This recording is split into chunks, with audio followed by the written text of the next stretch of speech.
오늘 우리가 이 말씀을 통해서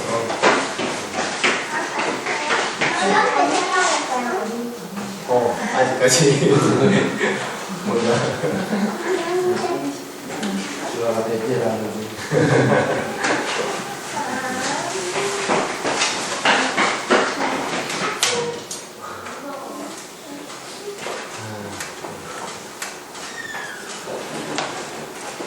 언젠간 되겠죠.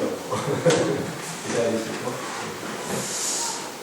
이제 사도 바울의 이 삶을 통해서 또 오늘 맺게 되는 이 아굴라와 브리스길라를 통해서 하나님 우리에게 주시는 많은 메시지가 오늘 본문에 있는 것 같습니다. 사도 바울의 삶을 우리 지금 사실은 그가 행했던 행적을 추적하면서 정말 세밀하게 그야말로 이잡듯이 살펴보고 있는 중입니다. 사도 바울은 지난주에 아테네라고 하는 그리스 철학의 본토인 그야말로 이 세계 철학을 시작한 그런 본토인 고장에서 철학자들과 논쟁하면서 담대하게 복음을 전했습니다. 우상이 가득 찬 그 도시 정말 많은 신들이 가득 차 있는 그 도시에 가서 그 도시들의 모습을 보고 참 분개했지만 분노했지만 그 분노를 거기 있는 우상을 때려 부수는 것으로 표현하지 않고 그들이 모이는 곳에 가서 하나님의 말씀을 들고 그들과 말로서 힘있게 논쟁하고 그들과 함께 복음이 무엇인지 알아가려고 아주 노력했던 그들에게 분명한 복음을 알려주려고 노력했던 정부했던 그런 사도 바울의 모습입니다. 사도 바울은 사실 이 2차 전도 여행은 의도치 않은 길로 사실 들어서는 과정입니다. 사실 1차가 끝나고 2차 전도 여행을 시작했을 때는 목적이 뭐였냐면 1차 전도 여행 때 갔던 그 도시들을 한 번 더 방문하고 그 세워진 교회들 성도들을 검문하고 위로하고 또 격려하는 그런 차원에서 2차 전도 여행을 시작했지만 하나님께서는 아시아에 머무는 것을 원치 않으시고 이 마게도냐 지역 그러니까 유럽 지역으로 하나님께서는 그를 인도하셨습니다. 그래서 당도한 첫 성 유럽 지역의 마게도냐 지역의 첫 성이었던 빌립보 지역 정치는 여종을 정말 믿게 하니까 그 주인으로부터 극심한 비판을 또 받고 쫓겨나듯이 데살로니가로 가고 데살로니가 지역에서는 사람들이 괴악한 사람들 그야말로 오늘날로 표현하자면 불량배들 깡패들 동원해서 사도 바울에게 못된 짓을 하고 그래서 또 베레아 지역에 가는데 그것까지 사람들을 끌고 와서 괴롭히고 그런 과정에서 이제 아테네까지 이제 오게 되고 아테네에서는 그야말로 그런 핍박은 당하지는 않았습니다만 왜냐하면 그런 것에 굉장히 열려있는 도시였기 때문에 다른 사상과 주장에 대해서 열려있는 도시였기 때문에 그런 행태를 유대인들이 하지는 못했지만 또 열매도 별로 없는 그런 과정을 거쳐서 지금 고린도까지 오게 된 것.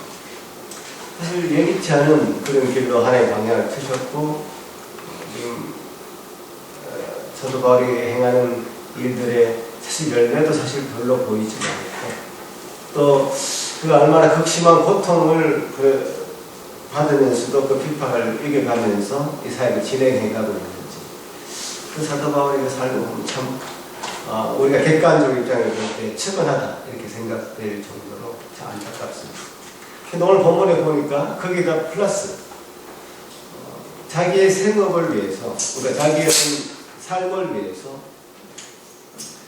천막을 짓는 일까지도 사도 바울은 감당해야겠다는 것이죠. 그래서 오늘 이 부분을 제가 조금 짚어서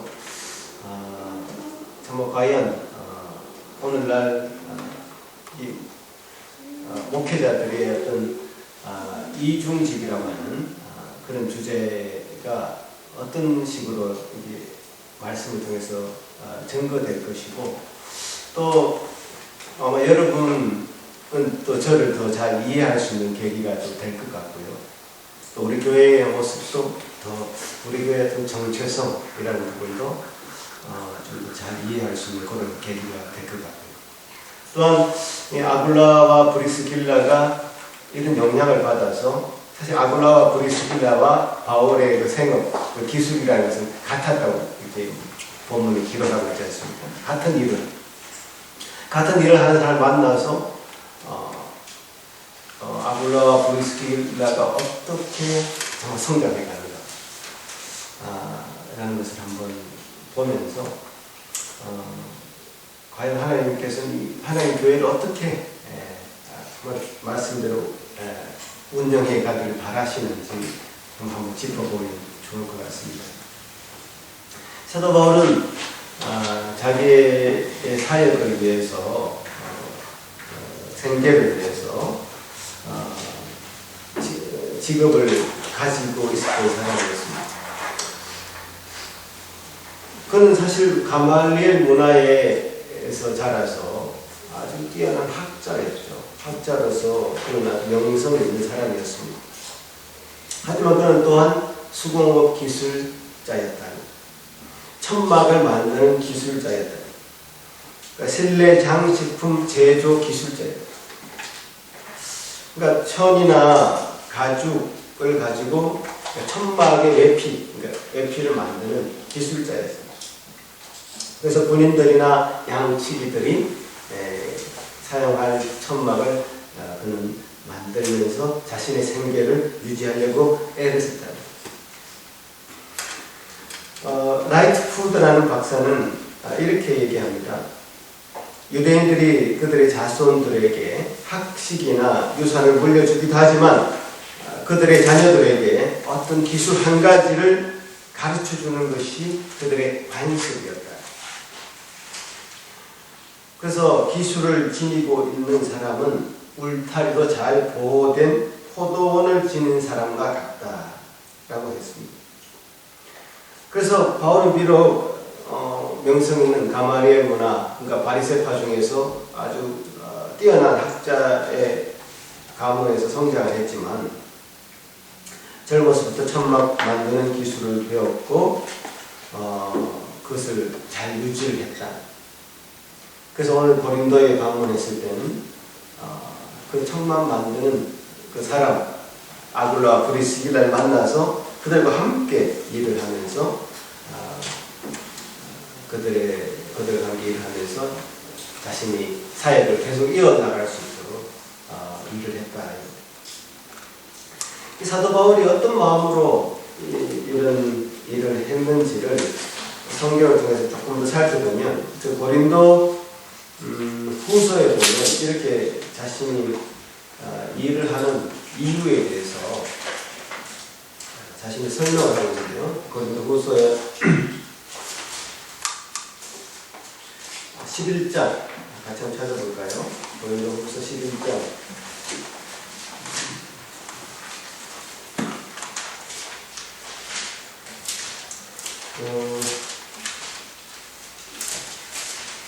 고린도 후서 11장 9절에 보면 고린도 12장 9절에 다시 한번 읽어보겠습니다. 시작. 또 내가 너희와 함께 있을 때 비용이 부족하였으되 아무에게 돈을 끼치지 아니하였으므로 막연히라도 온 문제들이 내가 기도한 것을 보충하였습니다. 내가 모든 일에 너희에게 때를 끼치지 않게 하여 스스로 조심하고 또 조심하라.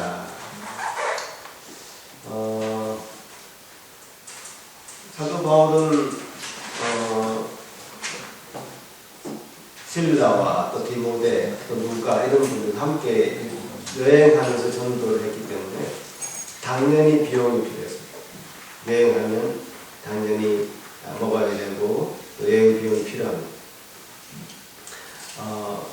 그 비용이 충분하지 않았기 때문에 당연히 누군가로부터 도네이션을 이제 받아서 그렇게 생활을 하기도 했고, 하지만 사도 바울의 이 태도를 보면 내가 이런 일을 마땅히 하기 때문에, 수금의 복음을 전하기 때문에 교회로부터 당연하게 당신들은 나의 모든 비용을 대라, 이런 태도를 취하기보다는 웬만큼은 성도들에게 폐를 끼치지 않게 하기 위해서 스스로 조심하였고 또 조심하리라, 이런 태도를 취했다. 어쩌면 당연한 권리일 수도 있는데 그것을 권리로서 주장하지 않았고 당연하게 내가 할 수 있는 몫을 하겠다라고 하는 그런 태도. 할 수 있는데도 하지 않는 것과 당연하게 난 하지 않겠다라고 얘기하는 것은 굉장히 다른 태도죠. 그래서 사도 바울은 자신의 생계를 자신이 유지할 수 있을 만큼의 여력이 있을 동안에는 하겠다라고 하는 그런 태도를 취하면서 가급적이면 자기가 남에게, 성도들에게 짐스러운 것이 되지 않도록 하려고 하는 그런 마인드를 가지고 있었다, 이렇게 볼 수 있습니다. 또 한 대목을 더 살펴보면 데살로니가 후서 3장에 보면, 뒤로 좀 더 넘어가시면 됩니다. 데살로니가 후서 336페이지 정도요. 8절, 9절 같이 한번 읽어볼까요? 시작. 누구에게든지 용기를 하고지 못하고 오직 수고함으로 애써 주의하노니가 너희 아무에게도 해를 끼치지 아니하면 우리에게 권리가 없는 것이 아니고 오직 스스로 그에게 본을 보여 우리를 공감케 하려 합니다. 자, 스스로 일하는 것이 사실은 사도 바울 같은 사람이 사실 뭐 매를 맞고 핍박을 받으면서 쫓겨다니면서 복음을 감옥에 갇히기도 하고, 사실 뭐 일할 수 있는 시간, 물리적인 시간 자체가 사실 부족했을 것 같아요. 우리가 생각해봐도 뭐 일할 수 있는 시간이 있어야 하죠. 시간이 없었을 것 같은데, 그럼에도 불구하고 그래서 성도들이 당연히 그런 처지를 이해하고 서포트를 해서 그 사역이 잘 진행될 수 있도록 도와주는 것이 더 효과적이기도 하고, 또 사도 바울의 당연한 권리입니다. 본인도 이렇게 얘기하지 않습니까? 이게 권리이다. 내가 권리가 있으나 나는 스스로 그렇게 하지 않겠다라고 주장을 하죠. 그것은 내가 이렇게 함으로써 많은 사람들이 나를 본받게 하려고 그렇게 한다라고 고백을 하고 있습니다. 그래서 사도 바울은 돌아다니면서 특히 이제 고린도에 가서 지금 일을 한다는 기록이 사도행전에 지금 처음 등장하긴 하지만 생업이었다. 그러니까 생업이었다는 것은 무엇을 얘기하죠? 그 기술이 있었고 그 기술로 살아왔다는 것. 공부도 했지만 실제로 입고 자고 먹어야 되는 실제적인 그 비용이 드는데, 비용이 발생하는데 그 비용을 충당을 자신이 가지고 있었던 그 기술로서 충당했다라고, 그동안 해왔다라고 이렇게 고백하는 것입니다. 그래서 참 하나님 앞에서 그 사도 바울은 사실 천민들이 하는 이 기술이거든요. 사실은 이 가죽을 만지고, 그때 당시 구약시대의 어떤 전통이 아니라 죽은 시체를 만진다는 것은 불경한 일로 시급이 되어왔기 때문에 가죽이 무드쟁이, 천막, 또 가죽이거든요. 가죽을 가지고 일을 한다는 것은 굉장히 하층의 사람들이 하는 일이었다는 것이 통상적인 그 개념이었어요. 그렇지만 그 일을 조차도 마다하지 않고 비천을 가리지 않고 사실 생계를 유지할 수 있을 정도의 돈을 이제 벌고, 그래서 그 삶을 계속 이어갔다. 자, 이런 모습을 우리가 사도 바울을 통해서 참 얼마나 이 사도 바울이 자신이 감당해야 될 그 사역과 또 그 생계를 위해서 일을 하는 것에 있어서 아픈 조화가 참 이루어졌다라는 것을 보게 됩니다. 그래서 이 조화가 정말 필요한데 솔직히 이 밸런스가 잘 안 맞을 때가 있습니다. 그러니까 단적인 예로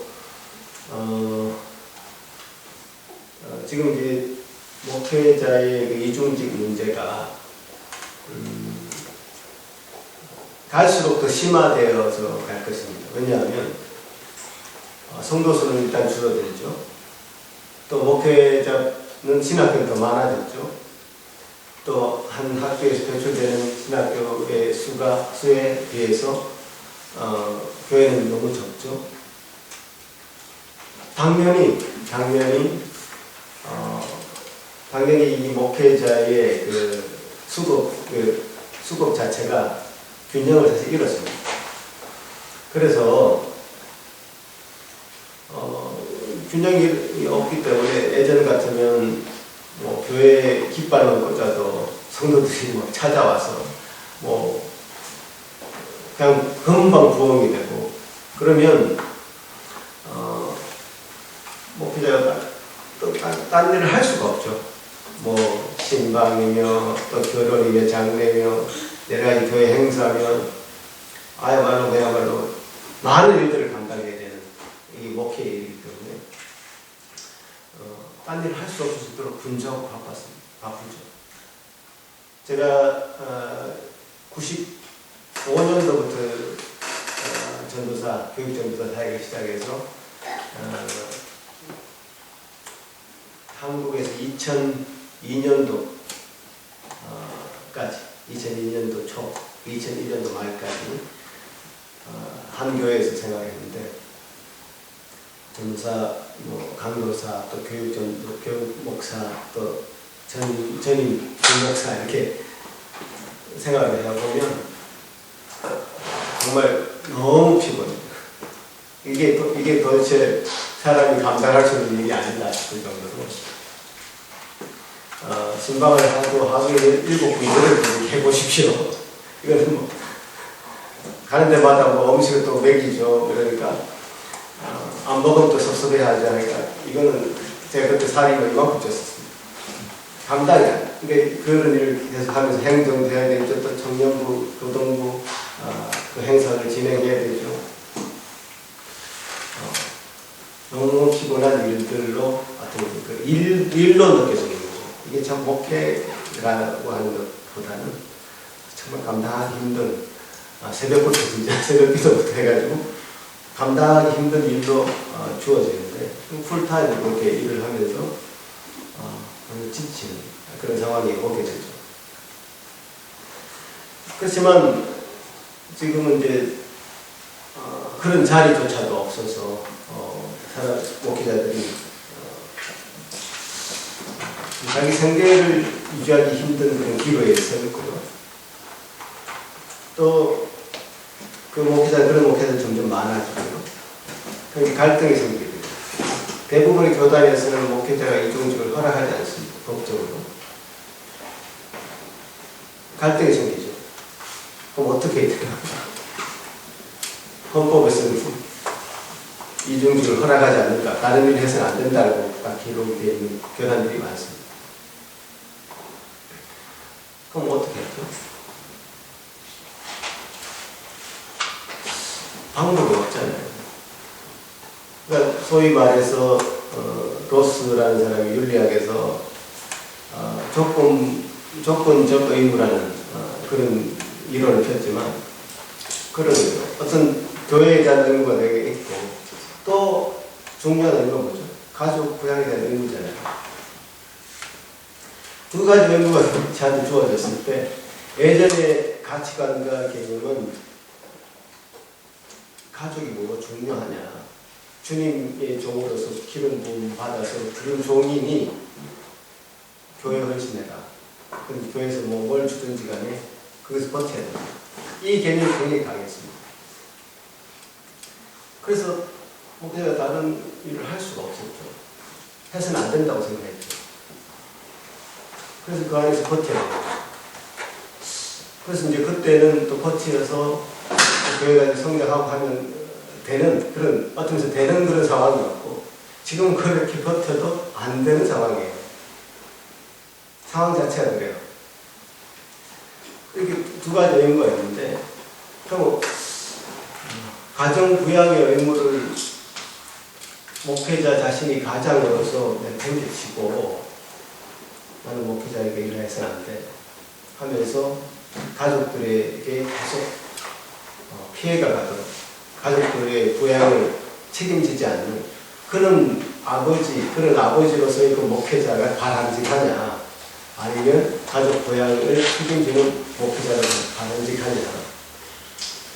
두 가지 의무가 이렇게 상충하잖아요. 그럴 때 어떤 우선순위를 정해야 되고, 우선순위가 정해지면 그 다음 것은 조건부 의무가 된다. 이 원리거든요. 그러니까 무슨 말인가 하면, 내가 친구하고 약속이 있습니다. 약속이 있는데 2시에 만나기로 약속했어요. 가다가 어떤 사람이 저기서 차에 치여가지고 확 쓰러져 있어요. 자, 그 사람을 구하는 게 우선된 의무일까요? 약속을 지키는 게 우선된 의무일까요? 이 두 가지 의무가 지금 상충돼요. 저 사람을 구하면 약속을 지키는 의무가 잘 지키지 않을 것 같아요. 그러나 지금 내 눈에 보이는 것은 저 사람이 지금 피를 흘리고 쓰러져 있다 라고 했을 때 어느 것이 우선순위인가를 인간이라는 직관적으로 알 수 있죠. 어떤 것이 우선순위인가. 지금 쓰러져 있는 그 사람을 구해야 되는 거죠. 그 다음에 친구와의 약속은 조건부 의무가 되는 거예요. 그러니까 이 우선순위를 정해야 되는데 이건 가치관과 전통의 차이에 따라, 개념의 차이에 따라서 바뀔 수 있는 건데, 지금 이제 교회에 대한 의무와 가정 부양에 대한 의무라고 했을 때, 인간이라는 기본적으로 가져야 될 기본적인 직관적으로 가질 수 있는 의무는 가족이라고 합니다. 하나님이 이 세상에 처음 천지 창조를 하셨을 때 가장 먼저 창조한 것은 가정이에요. 가정. 이 가정이라는 공간을 하나님이 가장 먼저 창조하셨고, 거기에서부터 모든 것을 출발하고 있습니다. 창조의 원리입니다. 가정을 지킨다는 것과 가정에 대한 부양의 의무를 가진다는 것은 가장으로서의 창조의 원리에 부합하는 거죠. 그 어떤 인간적인 직관으로도 그것이 합당하다고 생각을 해야 됩니다. 그렇지만 그렇게 생각하지 못하는 어떤 교회 전통적인 가치가 있었고, 그것에부터 우리가 지금 어느 정도 탈피를 해야 됩니다. 그런 측면에서 봤을 때 가정 부양을 위해서 지금 현재 목회자들이 어떤 생계를 위해서 100% 목회에 전념할 수 없는 그런 상황이 되는 것에 대해서 어떤 이론적인 그런 뒷받침을 할 수 있는 그런 내용들이고요. 또한 이 문제가 이제 구체적으로 들어가는 거, 조금 더 학문적으로 들어가면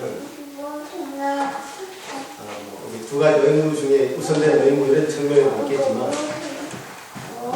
그 종교개혁주의에 루터나 이제 칼빈 종교개혁자들이 만인 제사장이라는 것을 주장했습니다. 만인 제사장. 그러니까 이 모든 하나님 우리에게 주신 그 일이라는 것은 성직과 성직이 아닌 것이 구별이 있을 수가 없다라는 개념이죠.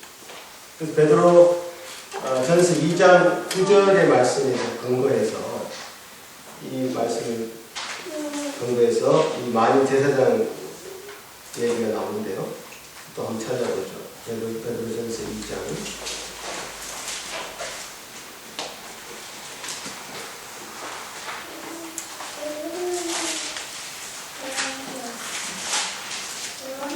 베드로전서 2장 9절. 같이 한번 읽겠습니다. 시작.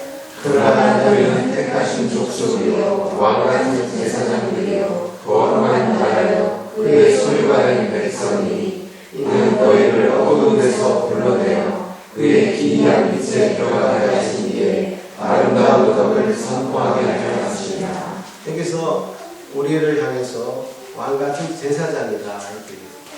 그러니까 제사장이라고 하면 구약시대의 그 제사를 진행하는, 그래서 제사장인데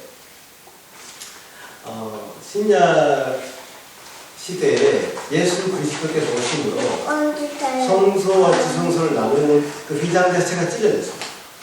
그 굉장한 것을 상징하고 있는데요.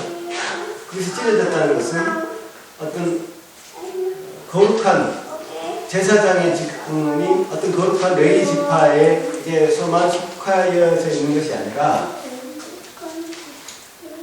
이 모든 사람들에게 하나님 앞에 감사히 나아갈 수 있는 하나님과의 관계 속에서 우리가 모두가 다 제사장이다라고 하는 그런 얘기죠.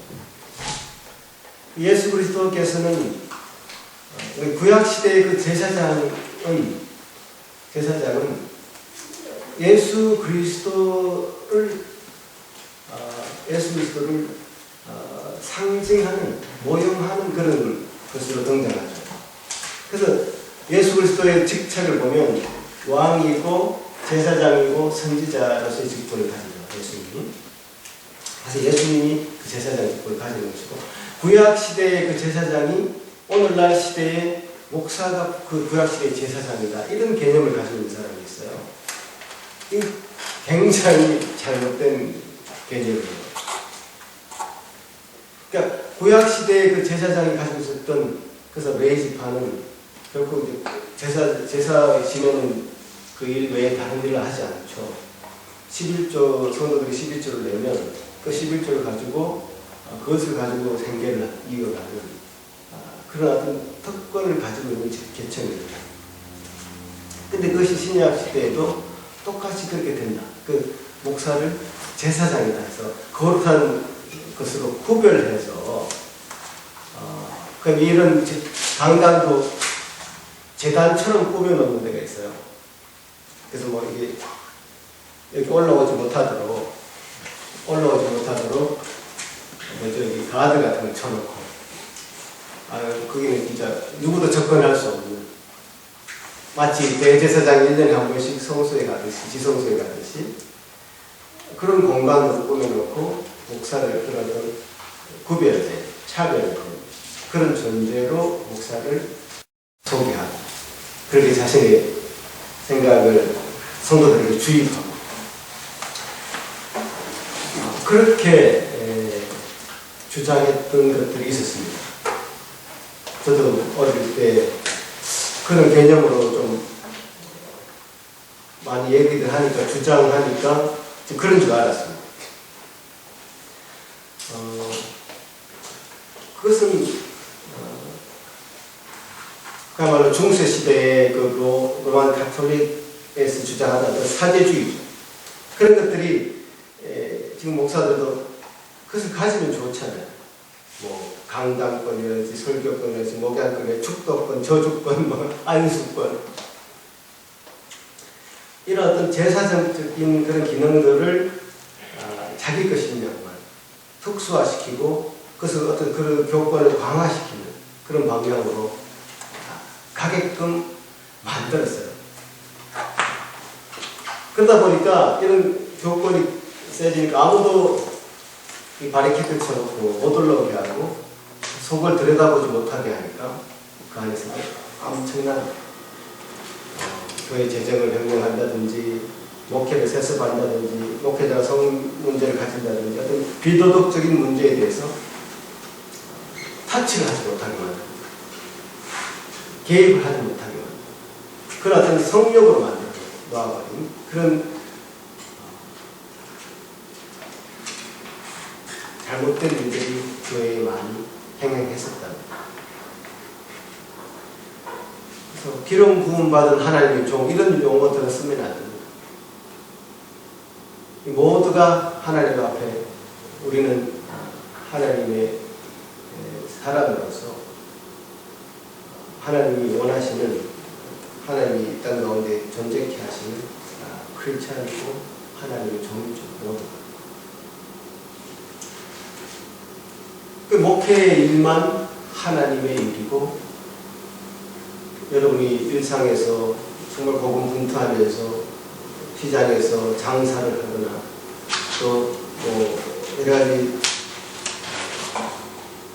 하는 그런 일들은 하나님의 일이 아니라 세상의 일로 구별하려고 하는 그런 생각들을 언연중에 사실은 목사들이 주의했고요. 그래서 어떤 특수한 계급으로 분리해놓고 일반 성도들을 우민화하는 그런 생각들을 주의했죠. 그렇게 되면 좋은 게 뭐냐면 굉장히 운영해나가고 다스리기가 쉽게 말하면 통치하기 쉽습니다. 과거 권력자들이 했던 일이죠. 일반의 권력자들도 힘을 가지면 말 못하게 다 닫아놓고 시키는 대로 해라. 그럼 내가 잘 되게 해줄게. 이제 이런 식의 구조를 교회에서도 그대로 사용을 했단 말이죠. 그러나 이제 루터에서 시작해서 갈린 또 개혁자들이 어떤 계층적인 그런 성직 체계에 대해서 반대해가지고 많은 제사장들이라는 것을 주장하게 되는데요. 사실 이 많은 제사장들은 부정적인 차원에서 성직 우선주의에 대한 부정적인 차원에서 많이 부각이 됐지만, 사실은 많은 제사장이라는 것은 굉장히 우리가 이 땅 가운데 어떤 직업을 가졌든지 간에 그것은 하나의 성직이다 라고 하는 그 개념이 있는데, 그런 사랑에 대한 개념도 있고, 또 우리가 살아가는 삶의 현장 가운데 성화되는, 삶의 현장 가운데 그 모든 것을 이겨내면서 성화되는 어떤 성화의 개념이 거기 있고요. 어떤 실천의 개념, 이 사랑의 개념, 이 모든 것이 많은 제사장들의 가지고 있는 어떤 요즘인데, 이런 것이 잘 부각이 안 되고 그냥 소극적인 개념만 부각이 되는데요. 적극적으로 복음을 전하고 현장에서 복음을 전하는 그런 굉장한 직업 윤리를 가지게 하는, 직업이라는 그 개념을 자기 소명으로 받아들이는 그런 개념에까지 사실 이것이 발전하는데요. 그런 측면에서 굉장히 중요한 개념입니다. 그래서 이제 루터가 독일 크리스찬 귀족에게 보내는 글에서 어떻게 얘기를 했냐면, 교회 주교들, 사제들 및 수도사들을 영적 계급이라고 부르고, 군주들, 영주들, 직공들 및 농부들을 세속적 계급이라고 부르는 것은 잘못된 것으로 봅니다. 그는 크리스찬은 모두 영적 계급에 속하며 직무상의 차이 외에는 아무런 차별이 있을 수 없다고 주장했습니다. 그래서 루터는 모두 세례를 통해서 제사장으로 성별을 받으며 평신도와 사제, 군주와 주교, 영적인 것과 세속적인 것 사이에는 실제로 직무와 일에 관한 차이 외에는 아무것도 없다고 봤습니다. 우리는 다 머리이신 그리스도의 한 몸임을 강조하는데, 또 그리스도께서 곧 이제 그리스도께서 현세적인 것, 영적인 것을 따로따로 가지고 계신 것이 아니라 오직 한 머리와 한 몸이 있을 뿐이다. 그러므로 사제나 주교처럼 영적이라 불리는 사람들이 그들의 일과 직무로 하나님의 말씀과 성례전 집행을 맡고 있는 것 외에는 다른 기독교인과 아무런 차이도 어떠한 우위도 있지 않다. 구두 순송공이나 대장장이, 농부는 각기 자기들의 일과 직무를 맡고 있으면서 동시에 성별받은 사제와 주교와 같다. 그들은 각자 자기의 일이나 직무에 의해서 모든 사람을 이롭게 하고 섬기지 않으면 안 된다. 굉장히 우리 삶의 의미와 가치를 더 부각시키게 되는 그런 발언이었죠. 또한 루터는 크리스찬의 자유에서 크리스찬의 많은 제사장의 의미를 보다 분명히 밝히고 있는데요. 예수 그리스도의 말씀과 성령을 통해 연합하고 있는 기독교인들은 성도의 교제 속에 있으며 이는 각 사람이 다른 이들에 의해 제사장직을 감당하는 것을 의미한다. 그리스도인들은 예수 그리스도의 제사장직에 동참하여 다른 기독교인과 믿지 않는 사람들을 위해 하나의 작은 그리스도로서 이웃을 향해 사랑으로 서로 복음을 설교할 수 있고 서로를 위해 기도하며 위로할 수 있다고 본다. 그래서 이 많은 제사장의 의미가 하나의 작은 본인이 작은 그리스도인이 되어서 현장에서 살아가게 되는 강력한 동기를 부여하죠. 그래서 지금 오늘 본문에도 아볼로하고 브리스길라가 등장하잖아요. 이 사람들도 굉장히 천한 사람이었습니다. 사실 천막이나 만드는. 그렇지만 사도 바울이 그 일에 동참하고 함께 일을 했다. 그 영향을 또 받고 그래서 복음으로 무장하는 그런 사람이 돼요. 여러분 오늘 본문에 나오진 않지만 그 뒤에 보면 이런 대목이 등장합니다. 사도행전 18장에 보면 18장 26절에 보면요. 사도행전 18장 26절. 그가 회당에서 담대히 말하기를 시작하면은 그가 누구죠? 아볼로라고 합니다. 아폴로라고 하는 사람이 아주 24절부터 제가 읽어볼까요?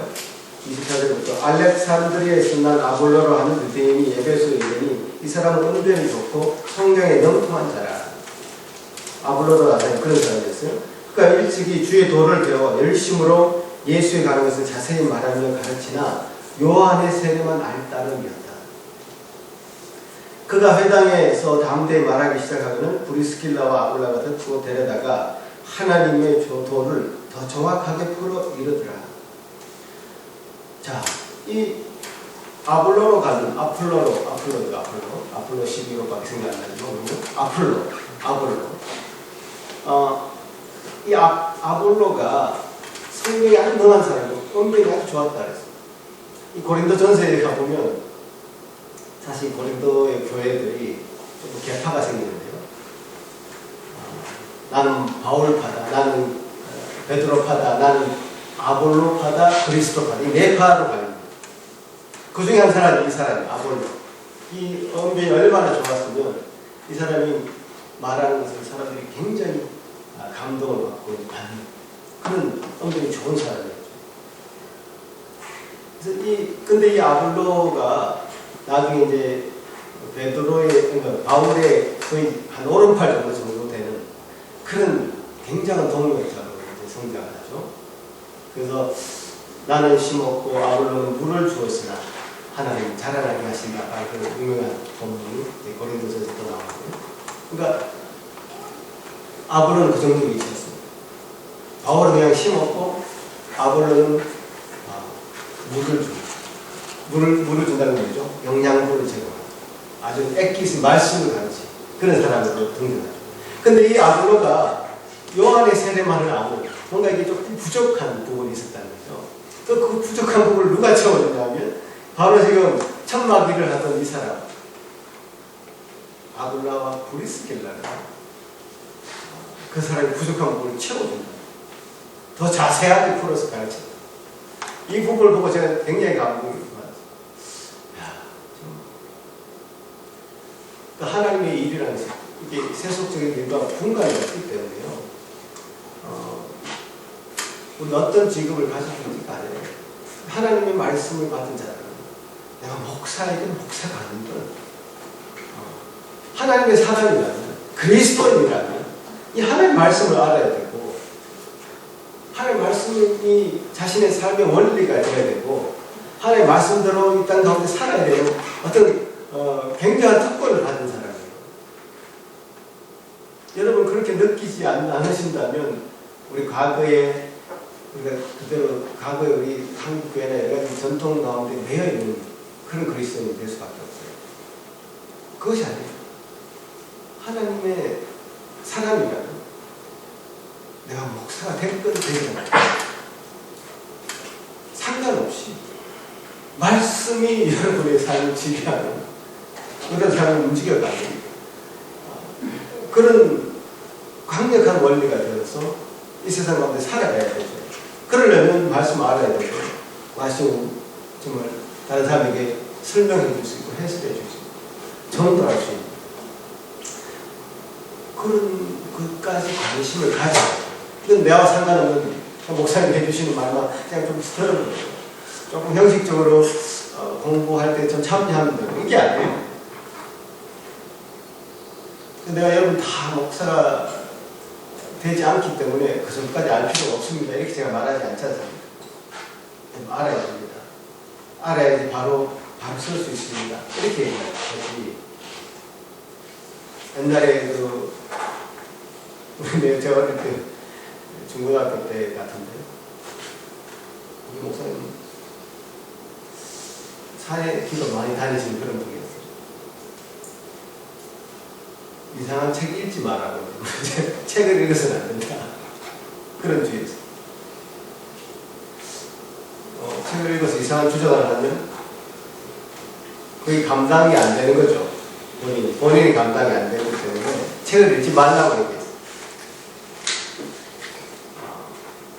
저는 그것이 바르지 않다고 봅니다.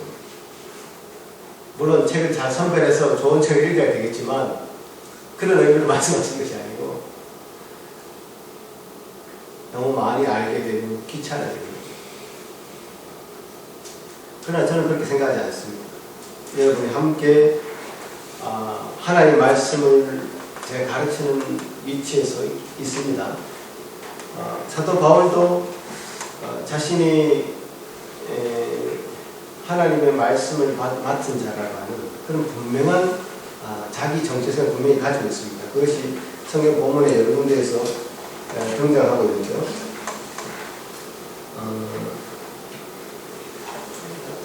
고린도전서 4장에 보면 자신의 정체성에 대해서 자기는 그냥 천막 짓는 사람으로 인식하는 것이 아니라 고린도전서 4장 1절에 보면 사람이 마땅히 이를 그리스도의 일꾼이요 하나님의 비밀을 맡은 자로 여길지어다. 그러니까 사도 바울이 가지고 있던 자기 정체성은 하나님의 비밀을 맡은 자, 뭐죠? 말씀을 맡은 자. 하나님의 말씀을 맡은 자로서의 자기 정체성을 분명히 가지고 있습니다. 그래서 칼빈도 기독교 강요에서 교회의 직책을 목사, 교사, 장로, 집사 이렇게 해서 교회 직책을 분명하게 구분을 해놓고 있습니다. 그러니까 이제 많은 제사장을 잘못 오해하는, 혹시 잘못 오해하는 이 구분을까지도 없애버리고 다 이제 너나 내가 똑같은 많은 제사장이네. 그렇기 때문에 뭐 목사가 있을 필요가 있나? 네? 목사가 있을 필요가 없지 않나? 그냥 돌아가면서 설교도 하고 뭐 이렇게 되어 버릴 소지가 조금은 있습니다. 오해를 해요. 그러나 그것이 아니라 목사는 목사로서 말씀을 맡은 자로 또 성례를 집행하는 자로 교회의 어떤 직분상의 구별 하는 게 있을 수 있고요. 그리고 이제 장로 또 집사, 권사, 교사의 역할이 이제 나름대로 역할적인 분리가 있을 수 있죠. 그렇지만 이것이 계급적인 차별, 수직적인 차별이 아니라 수평적인 차별입니다. 수평적인 분리. 그런 분리로서 사도 바울도 스스로를 하나의 비밀을 맡은다. 자기 자신이 가지고 있는 정체성을 분명히 이해하고 있는 가운데에서도 하나님의 일을 맡은 것과 하나님의 일이 말씀을 전하는 것을 맡은 것과 일상의 노동이 분리되지 않아요. 감당할 수 있으면 감당하겠다라고 하는 태도를 가졌다는 것이죠. 그래서 참 이렇게 목회자 이중직에 조금 더 한 걸음 더 나아가거든요. 그 대안이 뭔가 그러면 지금 우리 교회도 그렇고 이제 많은 목회 현장에 목사들이 이제 이중직을 감당하고 있는데요. 근데 어떤 분들은 되게 그게 헌법이 그렇게 규정하거나 또 세상적인 그 눈치를 본다고 해야 되나? 이제 그래서 눈치를 보면서 선뜻 이렇게 이중직을 나가지 못하는 그런 부분들이 있는데요. 어떤 대안을 가져야 되나 생각을 해보면 마땅히 사실 뭐 교회가 감당을 할 수 있으면 감당을 하는 것이 맞죠.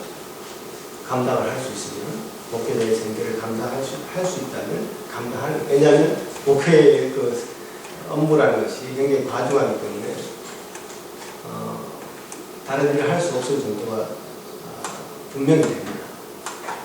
어느 정도에 이릅니다. 그래서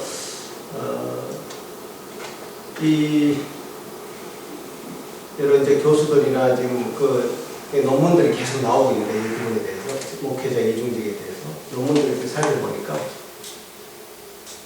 교단이 감당해주는 제도다.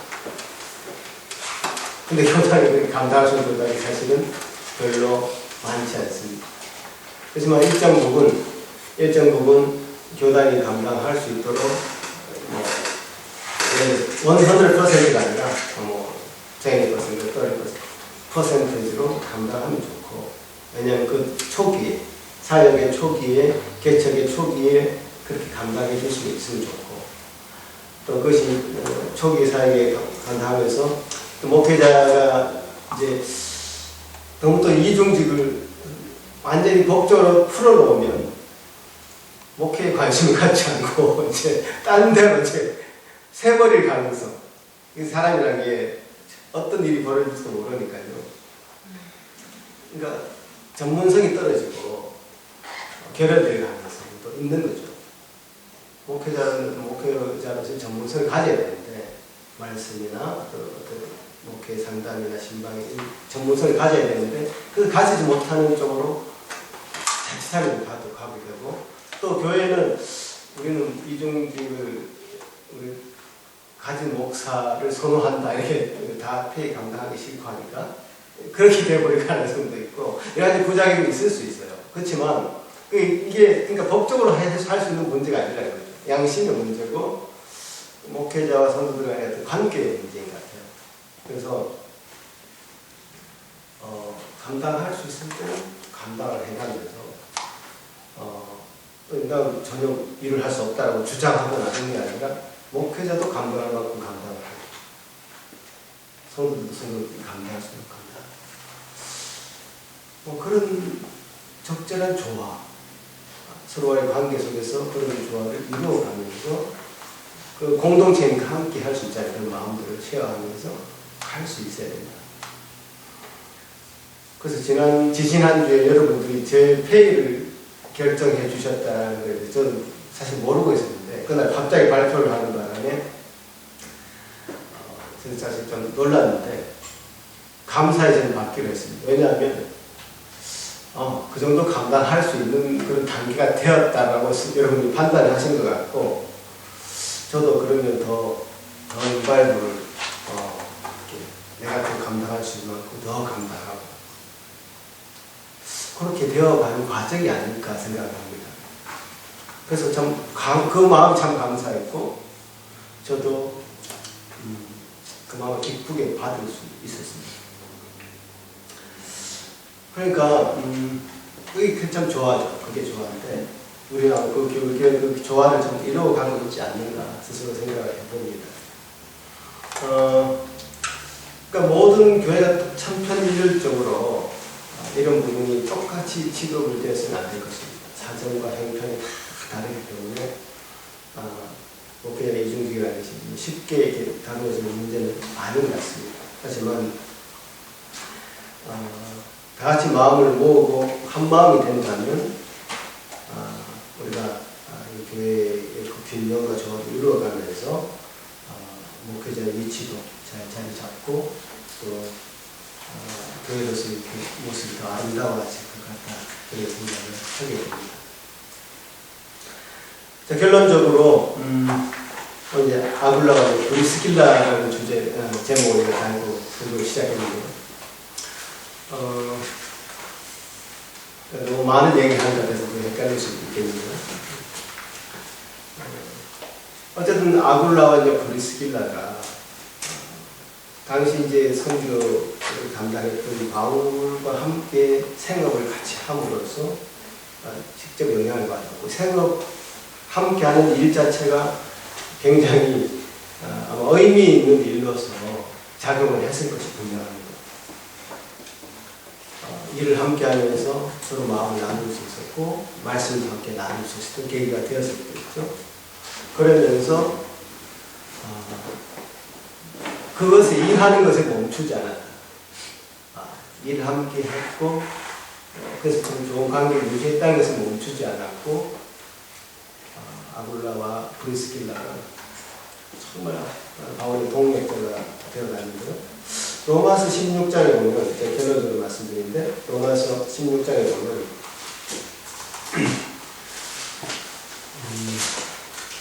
사도 바울이 이제 편지를 쓰면서 이렇게 그들에게 표현합니다. 로마서 16장 3절 4절에 보면 너희는 그리스도 예수 안에서 나의 동역자들인 브리스가와 아굴라에게 문하노라.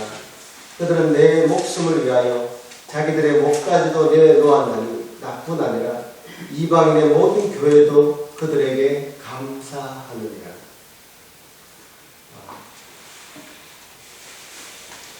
정말 이 편지를 저도 바울이 쓰면서 아마 눈물을 흘리지 않았을까 생각합니다.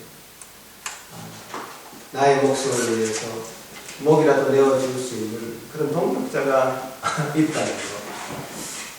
그것은 정말 사도 바울에게 준 하나님의 큰 복이고 하나님의 또 큰 하나님 나라라고 하는 역사를 하나님 나라의 역사라고 하는 것을 측면에서 보면 하나님이 그렇게 이 교회를 이끌어 가시는구나. 그 관계가 어디서 시작했습니까? 함께 일하면서 시작했거든요. 함께 일하면서 시작해서 말씀이 온전히 쉬어되고 그 목이라도 내어줄 수 있는 그런 관계로까지 이어졌어요. 결국에는 로마의 그 차가운 감옥에서